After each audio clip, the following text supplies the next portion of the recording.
No, everybody. Just you, Lucy. This me? Anyway, as many of you know, Melinda and I went on a trip down the Grand Canyon, and we went 14 days with this group called Moki Mac, and went rafting, and we had 6 boats, 6 rowers who took us down the river, and there were about 18 to 20 of us kind of guests, and they were our guides. And it was a fantastic experience, and we went through the river, all kinds of different terrains, went through a huge hailstorm at one point, and you looked up and there, 1,000 feet up, where there was these waterfalls coming off the rim of the Grand Canyon, and then they would turn into red and brown waterfalls gushing into the river, and then it started hailing, and all kinds of great experiences, and we were led by this great crew of 5 young guys in their late 20s and early 30s, very handsome and buff, and then this old guy was sort of like a Bill Dougal kind of person. He was 67 and had started taking raft trips down there with his father's company when he was 17. And he was still like the strongest, most competent rower on the mountain, so on the Colorado. So anyway, there was the last night we got a chance to kind of give our thoughts to the people who took us down on this trip. And so this is what I shared. If Moki Mac was like most companies, it will probably send us a survey so we can rate and comment on the trip. And I figure most of us will probably ignore it or send something back, some very superficial stuff. And I actually think they'd get a lot more out of hearing some of them are more unfiltered thoughts than they would get on a survey, like the thoughts we write down in our trip journals. I personally plan to write an extensive journal. The thing is, every night when we got to camp, I was either too hot, tired, hungry, or drunk, or all of the above.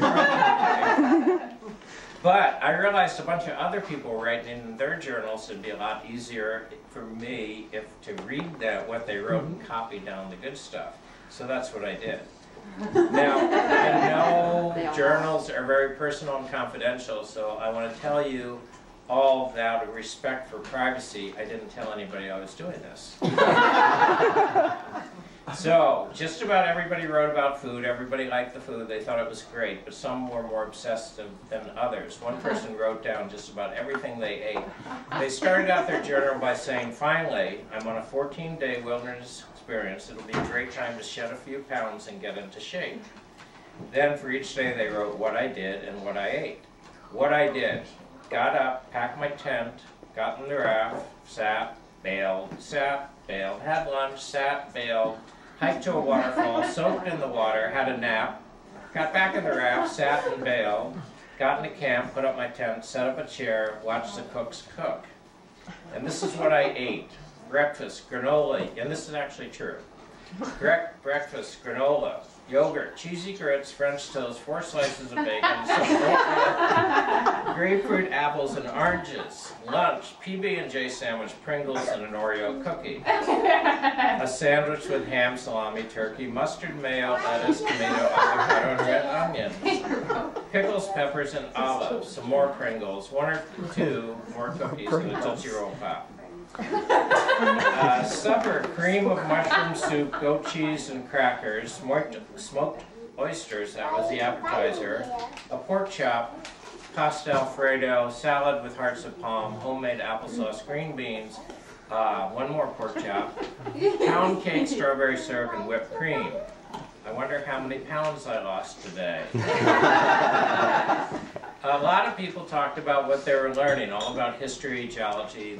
The guides were tremendous sources of information. The Earth, the Sun, the planets, the origins of the universe, yada, yada, yada.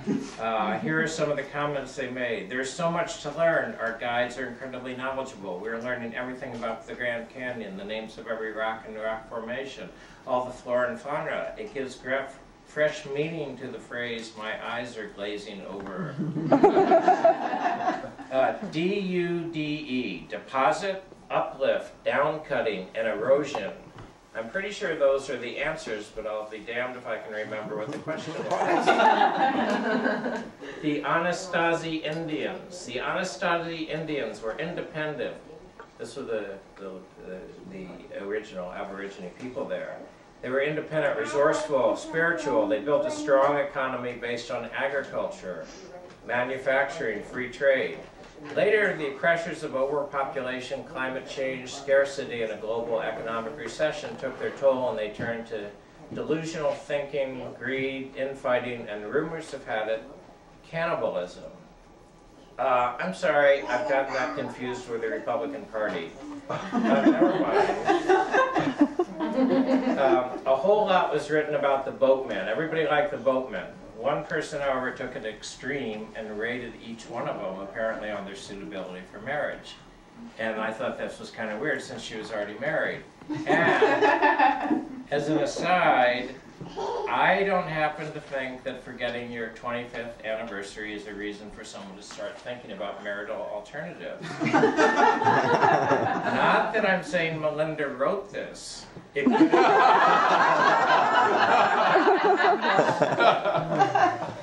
could have been any woman on the trip, or any man, depending, of course, on what state he is from. Okay, here goes.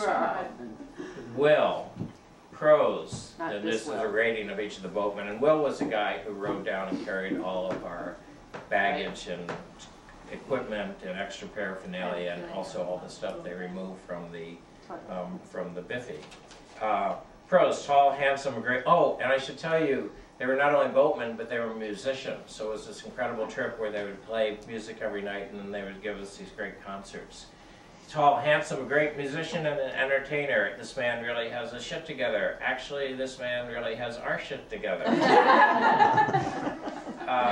Owen. Owen is a master chef, a great rower, fun-loving, charming in a weird way. Khan, he gets way too much enjoyment out of near-death experiences. Marty, and Marty is this great guy, musician, big hefty guy. Hulk Hogan with a banjo, how cool is that? Virtuoso musician. He knows a ton of jokes, some of which are very funny. Khan, he knows a ton of jokes, only some of which are very funny. Robin, and Robin was like the guy all the women love. Charismatic, fit, incredibly strong. He can lift his own weight with the tips of his fingers. How that could ever be possibly useful is entirely unclear. He has a dark, even macabre sense of humor. Concerned, it may be a good idea to run a background check. Bottom line, Robin gets up first every day and makes the coffee. Isn't that all any woman ever really wants? Yeah. George, and George was a professor at the University of Nevada, UNLV, astrophysics professor, as a matter of fact. Great singer, songwriter, brilliant scientist, also a very good indication he can actually hold down a day job. Loves to surf. Concern, George loves to surf big waves, but in a raft, not such a good thing. Then Claire, and Claire was the older guy, and this is kind of how he sounded. Claire is incredibly reassuring. Just the other day he was saying, well, and this is kind of how it would go every day, he'd tell us what we were going to do. We're going to take a little hike. We'll walk up a creek bed a ways, so wear your water shoes. After that, we'll swim across a raging river. Then we'll free climb a 60-degree wall of schist. There'll be some exposure. One of you will die. You all can do it. We'll send up a couple of guys to give you a hand and retrieve the bodies. Might be some shade. Shouldn't be too bad. Sound like a plan? Bottom line, my heart says no, but my head says no, but my heart says yes. Claire is the one. Of course, a lot of people wrote about how great the trip was and what impression it made. One person wrote, the whole experience is indescribable, and then that was just followed by a bunch of blank pages. Another said, when I get home, I'm going to open up Google and enter the words magical, mystical, magnificent, and memorable, and I'm pretty sure that Moki Mac will be the first listing that pops up. Then another one. I don't know if people ever really change, or if new experiences change people's lives, or if people can change the world. But I'm sure if any of these things are possible, spending 14 days on the Colorado River with Moki Mac can have that effect, especially when the days are spent with a group of men who love and respect the river, who choose to spend their weeks or years and even their lifetimes rafting down it, appreciating whatever she has to offer and testing themselves against whatever she throws their way, and with musicians who give art to the meaning of our lives, and with a group of companions that are bound together by our shared hopes, desires, and fears. We came to the river in search of an experience of a lifetime. We'll leave with enduring memories that will last and help shape the rest of our lives. Thank you, Claire. Thank you, crew. Thank you, Moki Mac. And one more. Great trip. I can't wait to go home and see how much weight I've lost.